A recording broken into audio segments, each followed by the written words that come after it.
एक बार मैं पुनः अमरजीत कुमार मार्गदर्शन फिजिक्स क्लास की ओर से आप सबों को YouTube चैनल पर स्वागत करता हूं। माय डियर स्टूडेंट्स, ये मेरा सेकेंड लेक्चर है। जानते होंगे कि मैं पहले लेक्चर में आपके सिलेबस के बारे में इंट्रोडक्शन दिया था और उसमें हमने बताया था कि आपके सिलेबस में कौन कौन से यूनिट कितने नंबर के होते हैं नहीं, और एनसीईआरटी के कितने वॉल्यूम होते हैं, कितने टोटल चैप्टर होते हैं, फिजिक्स कुल कितने मार्क्स हमें पढ़ाने हैं, इन सबों के बारे में डिटेल से पढ़ाया था। आज मैं आप लोगों को आपके सिलेबस का फर्स्ट यूनिट इलेक्ट्रोस्टैटिक्स पढ़ाने जा रहे हैं। बच्चों, हम लोग इलेक्ट्रोस्टैटिक्स में जानेंगे कि किसके बारे में अध्ययन करते हैं। बच्चों, सबसे पहले आप यह जाने कि इलेक्ट्रोस्टैटिक्स आपके सिलेबस में 8 नंबर का रहता है। इससे 8 नंबर के क्वेश्चन बोर्ड एग्जाम में पूछे जाते हैं। इलेक्ट्रोस्टैटिक्स में आपके 2 चैप्टर पढ़ने होते हैं। पहला electric charge and field, second electric potential and capacitance. आज हम आप लोगों को first chapter electric charge and electric field बताने जा रहे हैं। बच्चों, उससे पहले हम लोग जानेंगे कि इलेक्ट्रोस्टैटिक्स होता क्या है। What is electrostatics? बच्चों, electrostatics combined with 2 words. Electrostatics 2 शब्दों से मिलकर बना होता है। First is electro, second is statics. Electro means electric charge, statics means rest. बच्चों, इलेक्ट्रोस्टैटिक्स 2 शब्दों से मिलकर बना होता है। First electro, second statics. Electro means होता है चार्ज, जिसे हिंदी में आवेश कहा जाता है। स्टैटिक्स मीन्स रेस्ट होता है, जिसे हिंदी में विराम कहा जाता है। कहने का अर्थ ये हुआ बच्चों कि इलेक्ट्रोस्टैटिक्स में हम लोग स्थिर आवेश का अध्ययन करते हैं और स्थिर आवेश के कारण इलेक्ट्रिक फील्ड उत्पन्न होता है। मेरे कहने का अर्थ ये हुआ बच्चों कि इलेक्ट्रोस्टैटिक्स के नाम से ही आपका 2 ऑब्जेक्टिव क्लियर हो गया कि पूरे इलेक्ट्रोस्टैटिक्स में कोई पूछे आप लोगों से कि कौन से चार्ज के बारे में अध्ययन करते हैं, तो माय डियर स्टूडेंट्स, आप लोग बताएंगे स्थिर आवेश का अध्ययन करते हैं और स्थिर आवेश के कारण कौन सा फील्ड उत्पन्न होता है, तो आप लोग बताएंगे इलेक्ट्रिक फील्ड, जिसे हिंदी में विद्युत क्षेत्र कहा जाता है। बच्चों, एक बार मैं पुनः रिपीट कर रहा हूं कि इलेक्ट्रोस्टैटिक्स में कौन सा चार्ज का अध्ययन करते हैं? स्थिर आवेश का अध्ययन करते हैं, गतिशील आवेश का अध्ययन नहीं करते हैं। स्थिर आवेश कौन सा क्षेत्र का निर्माण करता है? विद्युत क्षेत्र का निर्माण करता है। अब आप लोग पूछिएगा कि सर गतिशील आवेश का अध्ययन कहाँ किया जाता है, तो आप बताओगे करंट इलेक्ट्रिसिटी में। मूविंग चार्ज का अध्ययन हम लोग करंट इलेक्ट्रिसिटी में करते हैं और स्थिर आवेश यानी रेस्ट चार्ज और मूविंग चार्ज दोनों का अध्ययन मैग्नेटिज्म में किया जाता है। आइए बच्चों, अब हम लोग जानते हैं what is electrostatics. How can we all are define electrostatics. हम लोग इलेक्ट्रोस्टैटिक को कैसे परिभाषित कर सकते हैं?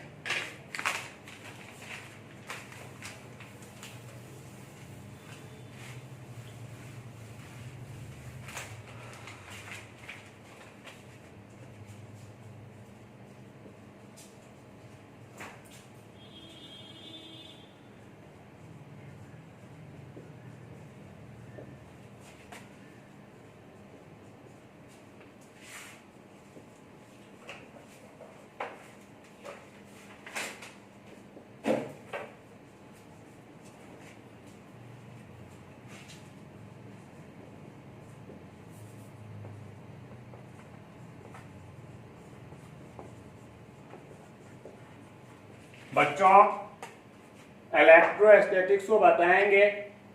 It is branch of physics in which we study about charge, static charge, about static charge,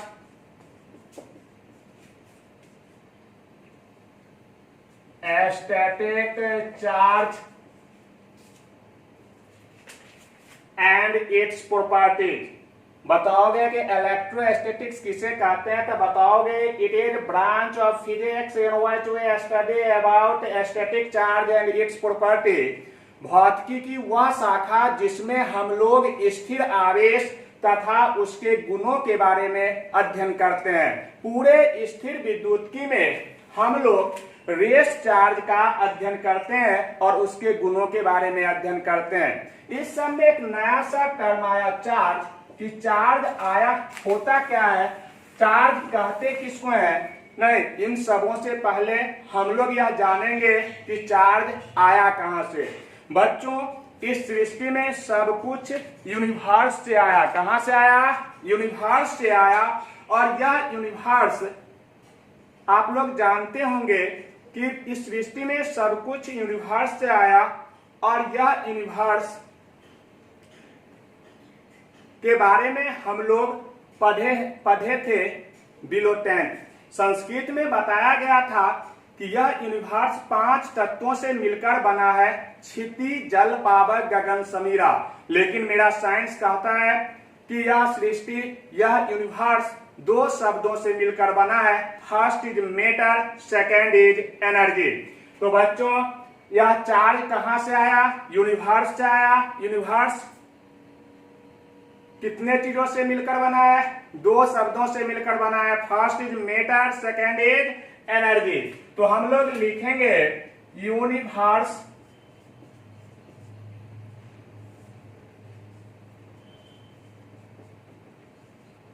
matter, matter means होता है पदार्थ और एनर्जी मीन्स होता है ऊर्जा। बच्चों, अब हम लोग जानेंगे, थोड़ा सा हम लोग बेसिक कंसेप्ट क्लियर करते हैं। आप लोग पूछेंगे, आप लोग पढ़े भी होंगे, पढ़ के भी आए होंगे, आप लोग को फिर भी हम थोड़ा सा बेसिक बताने जा रहे हैं, बोलकर इसे समझा रहे हैं। आप लोग मेरे वीडियो को कंसंट्रेट होकर देखिएगा शुरू से अंत तक, जो आपके लिए काफी बेनिफिट होगा। मैटर होता क्या है? What is matter? तो आप बताओगे anything has mass and occupying space is known as matter. पदार्थ वह भौतिक अवस्था है जिसके पास द्रव्यमान हो और खुले आकाश के नीचे जगह छेदता हो, उसे पदार्थ कहा जाता है। एग्जाम्पल में जिसके पास मास हो, नहीं, वो सारे किसके एग्जाम्पल होंगे? मैटर के एग्जाम्पल होंगे। I and you are best example और मैटर। मैं और आप लोग किसके एग्जाम्पल हैं? मैटर के एग्जाम्पल हैं, क्योंकि हम में हमारे और आपके पास भी क्या है? द्रव्यमान है। बच्चों, अब आया क्लासिफिकेशन ऑफ मैटर। कि क्लासिफिकेशन ऑफ मैटर होता, कितने प्रकार के मैटर होते हैं, इसका थोड़ा चर्चा कर लेते हैं। तो आप मैटर में आएंगे, फर्स्ट है सॉलिड, सेकेंड है लिक्विड, थर्ड है गैस, फोर्थ है प्लाज्मा, फिफ्थ है बोस-आइंस्टीन कंडेंसेशन, सिक्स्थ है colloidal. Dear students, matter exist in 6 state. First is known as solid, second is known as liquid, third is known as gas, fourth is known as plasma, fifth is known as Bose Einstein condensation and sixth is known as colloidal. बच्चों, अब हम जानेंगे solid किसे कहते हैं। सिर्फ बोल देते हैं, आप लोग ध्यान से सुनिएगा, आप लोग इसके बारे में जाने भी, पढ़े भी होंगे।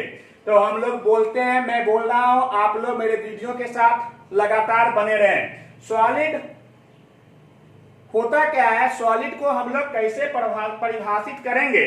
तो आप लोग बताएंगे कि that substance which have definite volume and definite shape is known as solid. पदार्थ की वह अवस्था जिसके पास आकार और आयतन दोनों निश्चित हो उसे ठोस कहा जाता है। एग्जाम्पल के तौर पर ब्रिक्स ले लीजिए, ईंट ले लीजिए। ईंट के पास आकार और आयतन दोनों निश्चित होता है, इसीलिए उसे क्या कहा जाता है माय डियर स्टूडेंट्स? सॉलिड।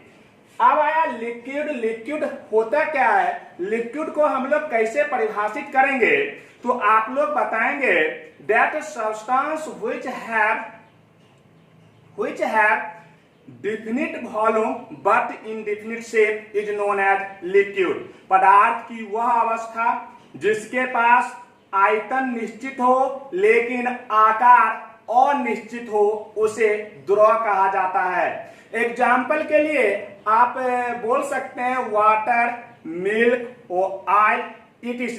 ये सबों के पास आकार नहीं होते हैं लेकिन आयतन होते हैं। बच्चों आप लोग हमसे पूछिएगा कि सर लिक्विड के पास आयतन कैसे होता है? तो मान लो एक कंटेनर लेते हैं, उस कंटेनर में हम लिक्विड को रख देते हैं, तो लिक्विड का आयतन कंटेनर के आयतन के बराबर हो जाता है। मान लो कंटेनर अगर सिलिंड्रिकल है, बेलनाकार है, तो उस लिक्विड का आयतन बेलन के आयतन के बराबर हो जाएगा। अब आया बच्चों गैस। गैस होता क्या है? गैस कहते किसको है? तो आप सीधा सा जवाब देंगे बच्चों कि that substance which have neither definite volume nor definite shape is known as gas. पदार्थ की वह अवस्था जिसके पास आकार और आयतन दोनों अनिश्चित हो उसे गैस कहा जाता है। एग्जाम्पल में आप ऑक्सीजन लीजिए। ऑक्सीजन के पास न तो आकार निश्चित होता है और न ही आयतन निश्चित होता है। मान लो हम लोग ऑक्सीजन सांस में लेते हैं, अगर आकार होता तो क्या हम सांस ले पाते? नहीं ले पाते, वो मेरे नाक के सामने आके फंस जाता, यानी हम लोग का जीवन दुर्भर हो जाता। तो कोई भी गैस के पास न तो आकार होता है और न ही आयतन होता है। बच्चों लिक्विड और गैस को कलेक्टिवली क्या बोला जाता है? फ्लूइड। क्या बोला जाता है? फ्लूइड बोला जाता है। नहीं, इसको हम बाद में चल के चर्चा करेंगे, पहले प्लाज्मा के बारे में हम चर्चा कर रहे हैं। प्लाज्मा होता क्या है?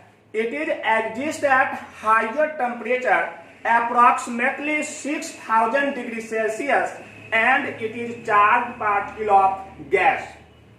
पदार्थ की वह अवस्था जो काफी उच्च तापमान लगभग 6000 डिग्री सेल्सियस पर पाया जाता हो, यह गैस का आयनीकृत रूप होता है, जिसे क्या कहा जाता है माय डियर स्टूडेंट्स? प्लाज्मा कहा जाता है। इस डिफिनीशन में एक कंडीशन लगा। क्या लगा? कि प्लाज्मा वही एग्जिस्ट कर सकता है जहां का टेम्परेचर 6000 डिग्री सेल्सियस हो। माय डियर स्टूडेंट्स थोड़ा सोचिए, क्या पृथ्वी पर का तापमान कभी 6000 डिग्री सेल्सियस संभव है? आपका जवाब आएगा नहीं, कभी भी यहाँ का टेम्परेचर 6000 डिग्री सेल्सियस संभव नहीं है। तो मेरे कहने का अर्थ हुआ कि सॉलिड, लिक्विड, गैस ये सब पृथ्वी पर पाए जाते हैं। प्लाज्मा क्या पृथ्वी पर संभव है? आपका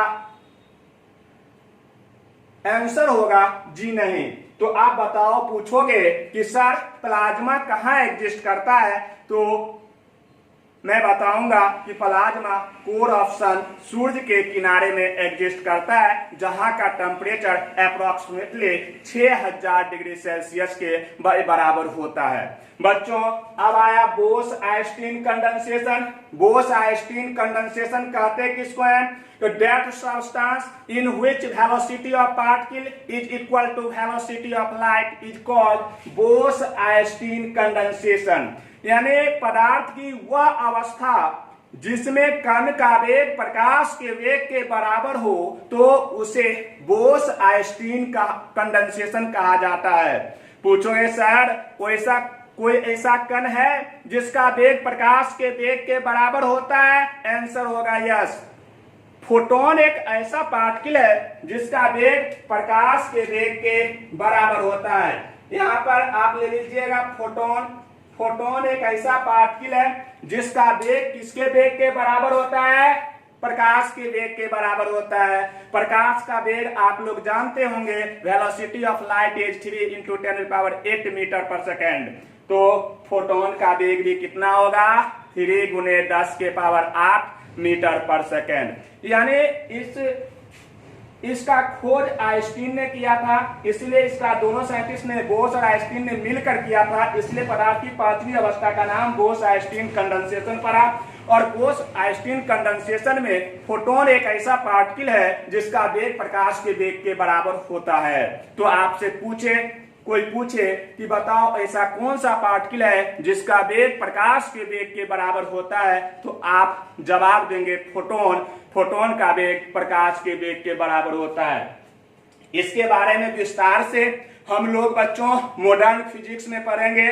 पहला chapter dual nature of matter and radiation में डिटेल से जानेंगे इसके बारे में कि व्हाट इज फोटोन, फोटोन होता क्या है। सिर्फ अभी आप इतना जानिए कि फोटोन का वेग प्रकाश के वेग के बराबर होता है, अर्थात 3 × 10⁸ मीटर पर सेकेंड होता है। बच्चों लास्ट है कोलाइडल। कोलाइडल कहते किसको है, तो आप सीधा सा जवाब दीजिएगा, it is exist in solution in form of teeny particles whose range 10⁻⁻6 cm to 10⁻⁻2 cm।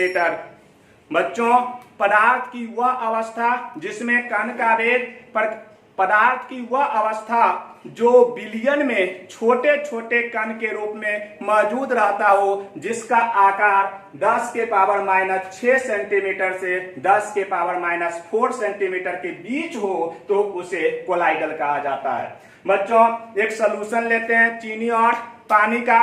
चीनी को पानी में तब तक मिलाते रहेंगे जब तक चीनी पानी में पूर्ण रूप से विलय नहीं हो जाए। पूर्ण रूप से जब विलय हो जाता है तो उसे गौर से देखेंगे तो छोटा छोटा कण उस शरबत में फ्लोटिंग करते रहता है, तैरते रहता है। उसी को पदार्थ की 6th स्टेट कोलाइडल कहा जाता है। तो बच्चों हमने बताया मैटर क्या होता है, सॉलिड क्या होता है, लिक्विड क्या होता है, गैस क्या होता है, प्लाज्मा क्या होता है, बोस आइंस्टीन कंडेंसेशन क्या होता है, और बोस आइंस्टीन कंडेंसेशन में फोटोन क्या होता है, कोलाइडल क्या होता है, इन सबों के बारे में चर्चा किए हैं। लिक्विड और गैस को कलेक्टिवली क्या कहा जाता है, फ्लूइड कहा जाता है।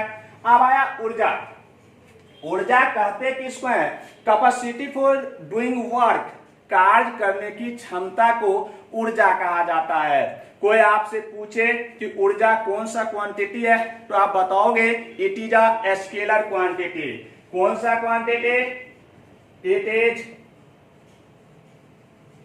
Scalar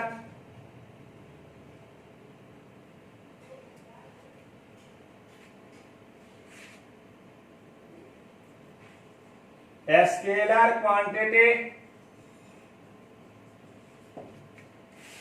It's SI unit is joule. Its CGS unit is arc.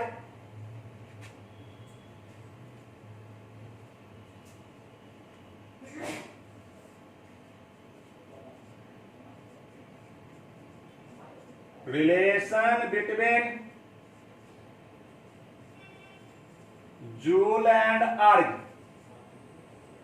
1 joule बराबर होता है 10⁷ अर्ग। कोई पूछेगा 1 जूल बराबर कितना होता है, 10⁷ अर्ग। अब बच्चों इसका प्रैक्टिकल यूनिट, तो प्रैक्टिकल यूनिट 1 इलेक्ट्रॉन वोल्ट कितने के बराबर होता है, 1 इलेक्ट्रॉन वोल्ट 1.6 × 10⁻⁻19 जूल के बराबर होता है। 1 किलोवाट आवर किसके बराबर होता है, 3.6 × 10⁻6 जूल। कोई पूछे 1 किलोवाट आवर किसके बराबर होता है, क्या बताओगे, 3.6 × 10⁻6 जूल। एनर्जी हमने बताया, एनर्जी होता क्या है तो बताओगे, capacity for doing work is called energy. Energy कौन सा क्वांटिटी होता है? It is a scalar quantity, यह अदिश राशि होता है। क्यों होता है अदिश राशि? क्योंकि यह त्रिभुज के सदिश योग नियम का पालन नहीं करता है। इसका अंतरराष्ट्रीय मात्रक क्या होता है बच्चों? Joule. its CGS unit is अर्ग।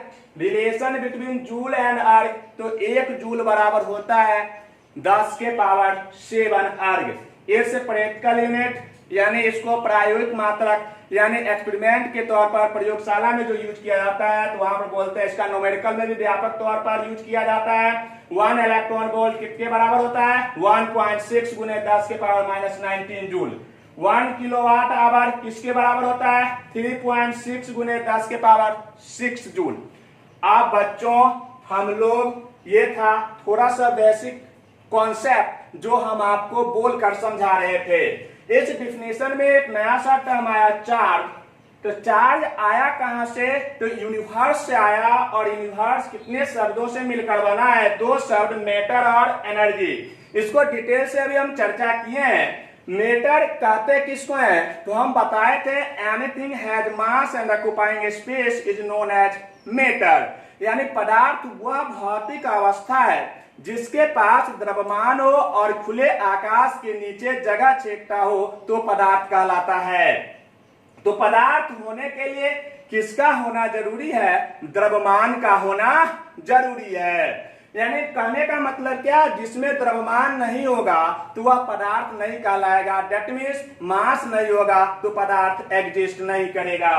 तो बच्चों चार्ज जो है वह किसका प्रॉपर्टी है? मैटर का प्रॉपर्टी है। यानी कहने का मेरा अर्थ हुआ कि पदार्थ होने के लिए द्रव्यमान का होना जरूरी है और चार्ज होने के लिए भी द्रव्यमान का होना जरूरी है। Without mass can not exist charge, यानी द्रव्यमान के बिना चार्ज नहीं हो सकता है। तो आप लिखेंगे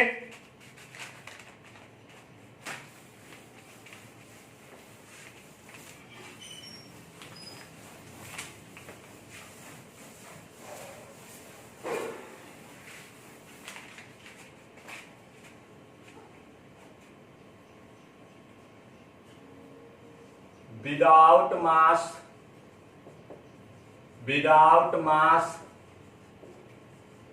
charge cannot exist।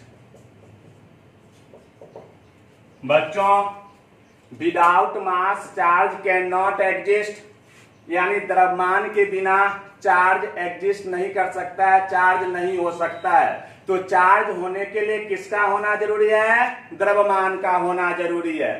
तो इलेक्ट्रोस्टैटिक्स के डिफिनीशन में हम लोग चार्ज के बारे में बता रहे थे कि चार्ज, व्हाट इज चार्ज। अब यहां से हम लोग चर्चा करेंगे व्हाट इज चार्ज, चार्ज होता क्या है। तो पहला कॉन्सेप्ट क्लियर हो गया कि चार्ज होने के लिए किसका होना जरूरी है? मास का होना जरूरी है। Without mass we can't imagine charge, यानी द्रव्यमान के बिना हम लोग चार्ज को एग्जिस्ट नहीं, चार्ज के बारे में कल्पना नहीं कर सकते हैं। तो बच्चों मेरे कहने का अर्थ हुआ कि चार्ज किसकी प्रॉपर्टी हो गया? मास का।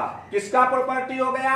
मास को। आप इसको जब भी डिफाइन करेंगे तो बॉडी बोल सकते हैं, बॉडी में भी मास होता है। मटेरियल बोल सकते हैं, मटेरियल में भी क्या होता है? मास हो सकता है। इसलिए घबराने की कोई बात नहीं है, आप कुछ भी बोल सकते हैं।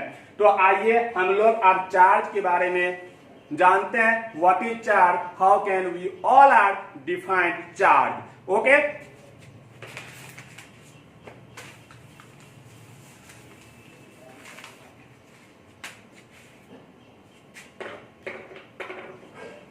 बच्चों हम लोग एक छोटा सा प्रयोग करते हैं, उसके बारे में हम लोग पहले चार्ज के बारे में जान लेते हैं, उसके बाद हम लोग इसको डिफाइन करेंगे।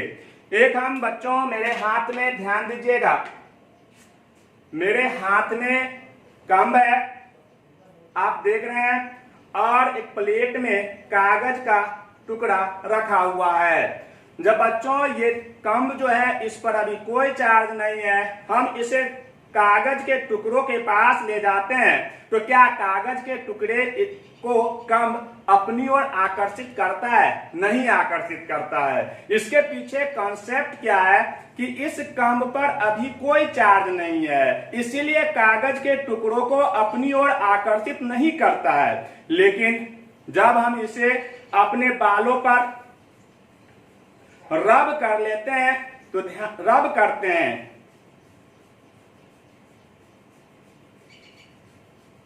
रब करने के बाद इसे कागज के टुकड़ों के पास लाए तो आपने क्या देखा कि कागज के टुकड़े कंब में चिपक जाते हैं।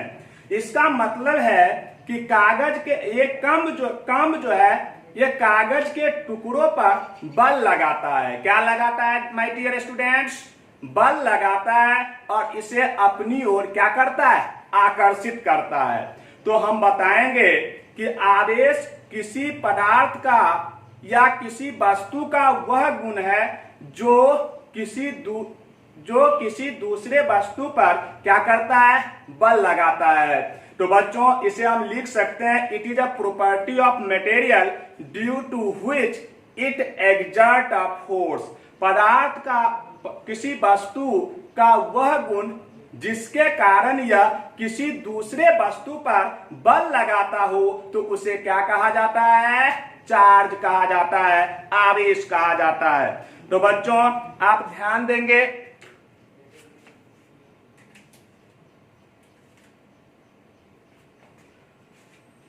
अब हम चार्ज के बारे में लिखेंगे। चार्ज लिखेगा it is property of material due to which it exert a force। कोई पूछे आपसे कि चार्ज होता क्या है? How can we all are defined charge, तो आप बताओगे it is property of material due to which it exert a force. पदार्थ का वह गुण या वस्तु का वह गुण जिसके कारण यह किसी दूसरे वस्तु पर बल लगाता हो तो उसे क्या कहा जाता है? चार्ज कहा जाता है, आवेश कहा जाता है। बच्चों आप थोड़ा देर पहले हम एक प्रयोग किए थे कि कंब को जब हम बाल पर रब कर दिए थे तो कंब आवेशित हो गया था, उसमें आप कंब पर आवेश आ गया था। उसके बाद हम उसे कागज के टुकड़ों के पास ले गए थे तो कागज का टुकड़े कंब में चिपक जाते थे। क्यों? क्योंकि कंब आवेशित हो गया, वह कागज के टुकड़ों पर बल लगाता है और उसे अपनी ओर क्या करता है? आकर्षित करता है। Have you any problems? किसी भी बच्चे को कोई दिक्कत? अब आगे हम चलते हैं, गौर कीजिएगा बच्चों।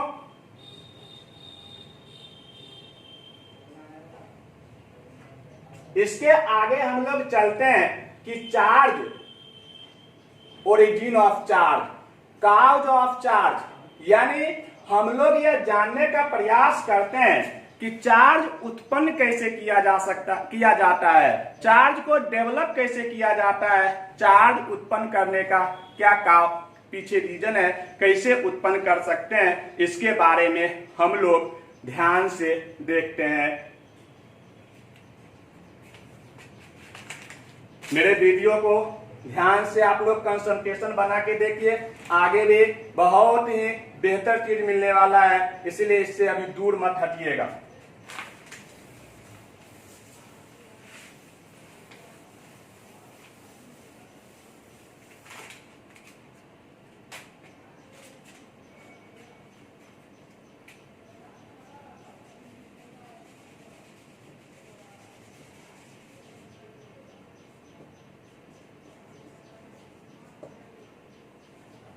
ओरिजिन ऑफ चार्ज, आवेश की उत्पत्ति। सबसे पहले बच्चों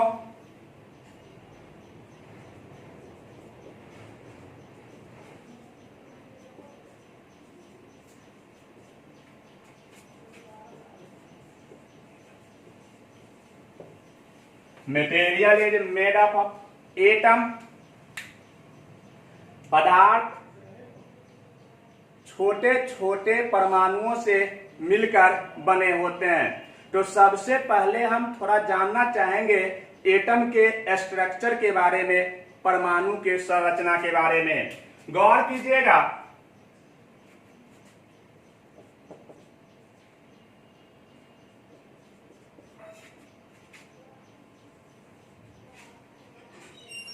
एटम के बीच में धन आवेश रहता है, इसे न्यूक्लियस कहा जाता है। क्या कहा जाता है बच्चों? न्यूक्लियस कहा जाता है। और ऑर्बिट में इलेक्ट्रॉन न्यूक्लियस के चारों तरफ चक्कर लगाते रहता है। तो बच्चों हम बताने जा रहे हैं कि न्यूक्लियस पर कौन सा चार्ज होता है? Positive charge. और न्यूक्लियस में कौन कौन सा फंडामेंटल पार्टिकल्स रहता है? प्रोटॉन और न्यूट्रॉन। और ऑर्बिट में क्या रहता है? इलेक्ट्रॉन। तो मेरे कहने का मतलब हुआ कि यहाँ पर हम लोग चर्चा करेंगे इलेक्ट्रॉन और प्रोटॉन का।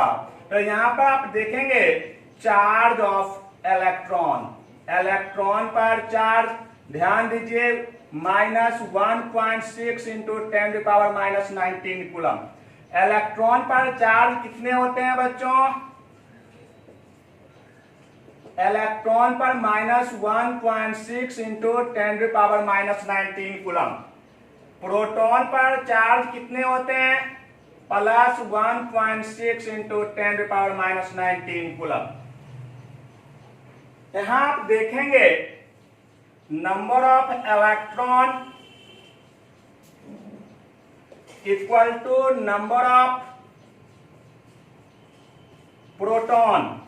नंबर ऑफ इलेक्ट्रॉन, अभी हम बताएं इलेक्ट्रॉन पर कौन सा चार्ज होता है? Negative charge.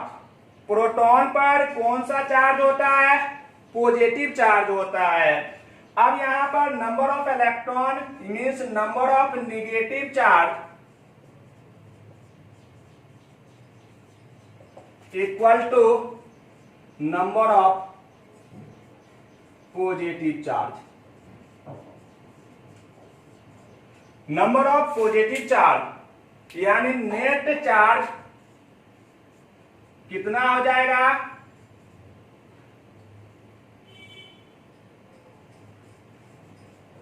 Zero. Net charge कितना हो जाएगा? जीरो। यानी एटम उदासीन हो जाएगा। एटम इलेक्ट्रिकली क्या हो जाएगा?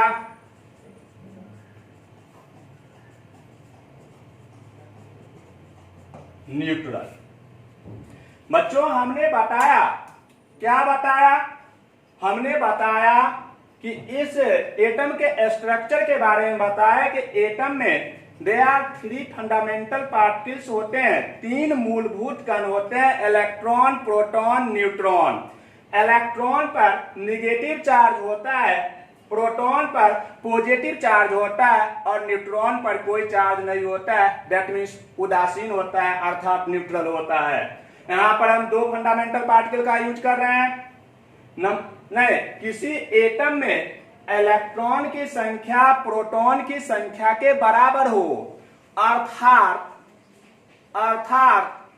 ऋण आवेश की संख्या धन आवेश की संख्या के बराबर हो, तो तब उस वस्तु को विद्युततः उदासीन वस्तु कहा जाता है। यानी दोनों नेट चार्ज क्या हो गया बच्चों? जीरो हो गया। दैट मीन्स आपका एटम क्या हो जाएगा? Electrically neutral. आपको ओरिजिन ऑफ चार्ज से 2 कॉन्सेप्ट क्लियर होते हैं। फर्स्ट, किसी वस्तु को उदासीन वस्तु कब कहा जाता है, और दूसरा किसी वस्तु को आवेशित वस्तु कब कहा जाता है।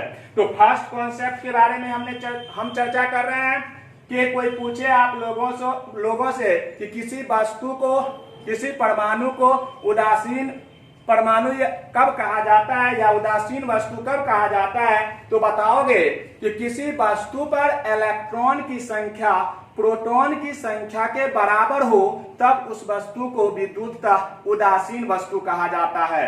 अब गौर से देखेंगे बच्चों, now attention to white board.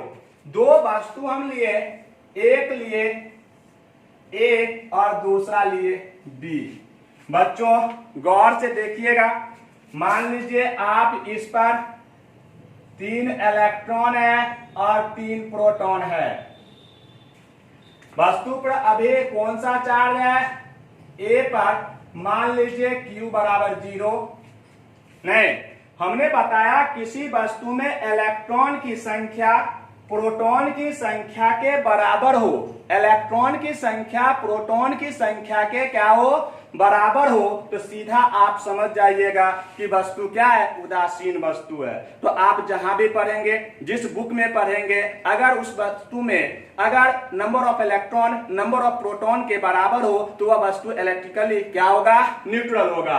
तो यहाँ देखिए इलेक्ट्रॉन और प्रोटॉन दोनों की संख्या बराबर है, तो इस वस्तु पर नेट चार्ज का मान क्या होगा? 0 होगा। यहाँ पर देखिए 3 इलेक्ट्रॉन, यहाँ पर 3 प्रोटॉन, दोनों पर नेट चार्ज क्या होगा? 0। नेट चार्ज क्या होगा माय डियर स्टूडेंट्स? 0। अब गौर कीजिए, यहाँ पर नेट चार्ज का मान क्या हो गया? 0। अब क्या करते हैं? इस दोनों वस्तु को रबिंग कर देते हैं। क्या कर देते हैं? रबिंग कर देते हैं। रबिंग करने के बाद हटा देते हैं। तो हटाने के बाद हम लोग देखते हैं, देखिए रब ए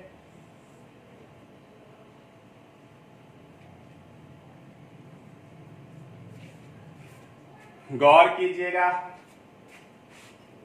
रब किए बच्चों तो इलेक्ट्रॉन ट्रांसफर हुआ, ए बदी से किसमें गया? ए से बी में गया। तो ए से बी में गया तो इस पर इलेक्ट्रॉन की संख्या में क्या होगी? कमी। कितना इलेक्ट्रॉन गया? 1 इलेक्ट्रॉन गया। मान लो कितना इलेक्ट्रॉन आया? 1 इलेक्ट्रॉन। तो इस पर कितना इलेक्ट्रॉन बचेगा? 2 इलेक्ट्रॉन। और प्रोटॉन कितना बचेगा? कांस्टेंट ही रहेगा। इस पर आया तो इस पर इलेक्ट्रॉन की संख्या में वृद्धि हो जाएगी, 1 इलेक्ट्रॉन बढ़ जाएगा और प्रोटॉन क्या? कांस्टेंट रहेगा। गौर कीजिए, अब इसमें ध्यान दीजिए, ये माइनस था, ये प्लस था, ये माइनस, ये प्लस, ये माइनस था, ये प्लस था, ये माइनस और ये प्लस। क्योंकि हमने बताया था कि इलेक्ट्रॉन पर कौन सा चार्ज होता है? Negative charge. प्रोटॉन पर कौन सा चार्ज होता है? Positive charge. अब बच्चों आप देखिए, यहां पर इसको जोड़ेंगे तो यहां पर क्या बचेगा? पॉजिटिव, यानी प्रोटॉन बचेगा, यानी 1 प्रोटॉन बचेगा। क्या बचेगा? 2 इलेक्ट्रॉन 2 प्रोटॉन को कैंसिल कर देगा तो यहां पर 1 प्रोटॉन बचेगा। इस पर बच्चों क्या बचेगा? 1 इलेक्ट्रॉन। 1 इलेक्ट्रॉन इसमें बचा। डियर स्टूडेंट्स, देखोगे कि बॉडी ए 1 इलेक्ट्रॉन को त्याग करता है और बॉडी बी 1 इलेक्ट्रॉन को ग्रहण करता है। दैट मीन्स इस पर इलेक्ट्रॉन पहले था 3, अब बचा 2। इस पर पहले था 3, अब 1 ऐड कर लिया तो इस पर कितना हो जाएगा? 4 इलेक्ट्रॉन हो जाएगा। यानी कहने का मतलब आप देखिए, इस यहाँ पर पॉजिटिव हुआ नहीं और यहाँ पर क्या हुआ? निगेटिव। तो यहाँ इलेक्ट्रॉन को लॉस करने से, यह ए बॉडी इलेक्ट्रॉन को लॉस कर रहा है और बी बॉडी इलेक्ट्रॉन को ग्रहण कर रहा है। ए पर पॉजिटिव चार्ज और बी पर, ए पर पॉजिटिव चार्ज और बी पर निगेटिव चार्ज हुआ। कौन सा चार्ज हुआ बच्चों? निगेटिव चार्ज हुआ। अब दोनों बॉडी आवेशित हुआ। क्यों आवेशित हुआ? इसके पीछे क्या कॉन्सेप्ट है my dear students? Due to transfer of electron, यानी इलेक्ट्रॉन के ट्रांसफर से बॉडी आवेशित हो गया। हमने बताया था ओरिजिन ऑफ चार्ज से 2 कॉन्सेप्ट क्लियर होते हैं। फर्स्ट, न्यूट्रल बॉडी के बारे में हम लोग जानते हैं और सेकेंड, चार्ज बॉडी के बारे में जानते हैं। तो चार्ज बॉडी चार्ज कब होते हैं? तो आप बताओगे due to transfer of electron body becomes charge. बच्चों अब यहाँ हम लोग देखेंगे इसके ओरिजिन ऑफ चार्ज में इस सारी बातों को लिख देते हैं, नहीं ध्यान से आप लोग देखेंगे।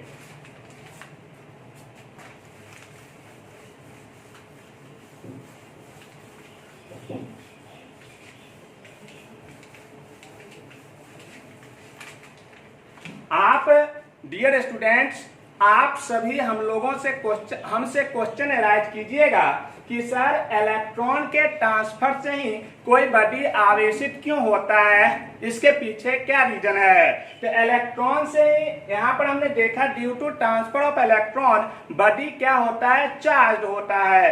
अब हम बता रहे हैं कि आप पूछोगे कि प्रोटॉन क्या ट्रांसफर नहीं होते हैं, प्रोटॉन क्यों नहीं ट्रांसफर होते हैं, प्रोटॉन चार्ज के लिए रिस्पॉन्सिबल क्यों नहीं होते हैं। तो आप बताओगे कि proton, mass of proton heavier then mass of electron, यानी प्रोटॉन का द्रव्यमान इलेक्ट्रॉन के द्रव्यमान से काफी ज्यादा होता है। या आप इसे ऐसे भी बोल सकते हैं कि प्रोटॉन टाइटली बॉन्ड के द्वारा बंधे हुए रहते हैं, इसीलिए यह चार्ज के लिए रिस्पॉन्सिबल नहीं होते हैं। सिर्फ और सिर्फ इलेक्ट्रॉन चार्ज के लिए रिस्पॉन्सिबल होते हैं, क्योंकि इलेक्ट्रॉन किसी भी एटम के आउटर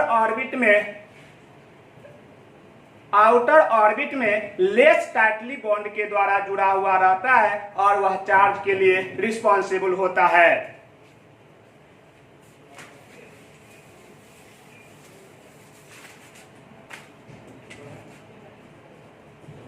ओरिजिन ऑफ चार्ज लिखेगा if number of electron is equal to, if number of electron in a particle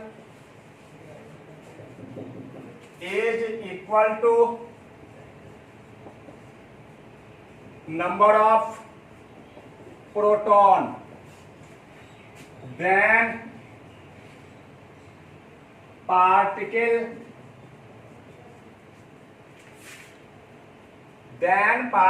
said to be electrically neutral, but number of electron less or more than particle said to be charged.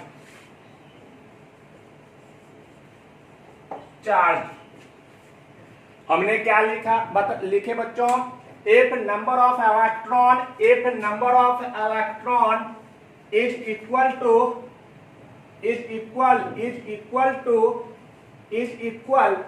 if number of electron is equal in a particle is equal to number of proton, then particle said to be electrically neutral, but number of electron less or more than particle said to be charged. बच्चों, जब किसी वस्तु में electron की संख्या proton की संख्या के बराबर हो, अर्थात कुल ऋण आवेश की संख्या कुल धन आवेश की संख्या के बराबर हो, तब उस वस्तु को आवेशित वस्तु कहा जाता है। लेकिन जब उस वस्तु में इलेक्ट्रॉन की संख्या में कमी या वृद्धि हो, तब उस वस्तु को आवेशित वस्तु कहा जाता है, जो कि हमने पीछे बताया हूं डिटेल से। बच्चों, अब आपको बता रहे हैं, आप लिखेंगे due to transfer of electron body becomes charged. Electron के स्थानांतरण के कारण वस्तु आवेशित होता है, वस्तु पर आवेश आ जाता है। बच्चों, अब हमने बताया था कि प्रोटॉन इसके लिए क्यों जिम्मेवार, वस्तु को आवेशित करने के लिए रिस्पॉन्सिबल क्यों नहीं होता है। तो हम बताए थे mass of proton is heavier then mass of electron. यानी मास ऑफ प्रोटॉन जो होता है वह 1837 गुना ज्यादा होता है मास ऑफ इलेक्ट्रॉन से। इसीलिए प्रोटॉन चार्ज के लिए रिस्पॉन्सिबल नहीं होता है। बच्चों, मैं नेक्स्ट क्लास में आप लोगों को टाइप्स ऑफ चार्ज के बारे में बताएंगे उसके बाद हम मेथड ऑफ चार्जिंग के बारे में चर्चा करेंगे। Thanks for all of you my watching video. Thanks. फिर आप लोगों से मैं कल मिलते हैं। धन्यवाद।